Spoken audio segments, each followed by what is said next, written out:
Hello gym rats, నేను మీ డోయన్ YT. Gym shot day 208. ఈరోజు మన వర్కౌట్ అయితే షోల్డర్ అండ్ ఫోరమ్స్. షోల్డర్లో అయితే మన ఫస్ట్ వేరియేషన్కి అయితే రివర్స్ ప్యాక్లో అయితే పర్ఫామ్ చేసాం. ఇవైతే 3 sets విత్ 12 reps. దీని తర్వాత అయితే డంబుల్ షోల్డర్ ప్రెస్ అయితే పర్ఫామ్ చేసాం.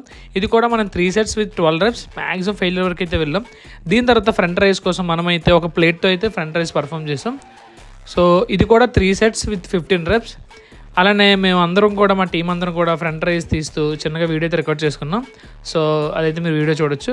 దీని తర్వాత అయితే మనం లాటరల్ రైజ్ అయితే పర్ఫామ్ చేసాం. సో యాక్చువల్గా లాటరల్ రైజ్ నేను ఎంత పర్ఫెక్ట్గా చేస్తాను అనుకున్నా కూడా ఎక్కడో దగ్గర నేను సరిగ్గా అయితే చేయట్లేదు. సో ఈరోజు అంతా కూడా నా లాటరల్ రైజ్ ఫామ్ అంతా కరెక్షన్ చేసుకోవడానికి నా ట్రైనర్ అలానే మా ఫ్రెండ్స్ అందరితో నేను కరెక్షన్ చేసుకున్నా. సో నెక్స్ట్ వీడియోస్లో లాటరల్ రైజ్ పర్ఫెక్ట్గా చేయడానికి అయితే ట్రై చేస్తాను. సో దానికోసం అయితే నేను మిషన్ మీద లాటరల్ రైజ్ పర్ఫామ్ అయితే చేశాను. సో లాటరల్ రైజ్ అయితే ది బెస్ట్ వర్కౌట్ అని అయితే నా ఫీలింగ్. సో ఫోరమ్స్ వర్కౌట్ అయితే నెక్స్ట్ వీడియోలో అయితే పెడతా. Thank you.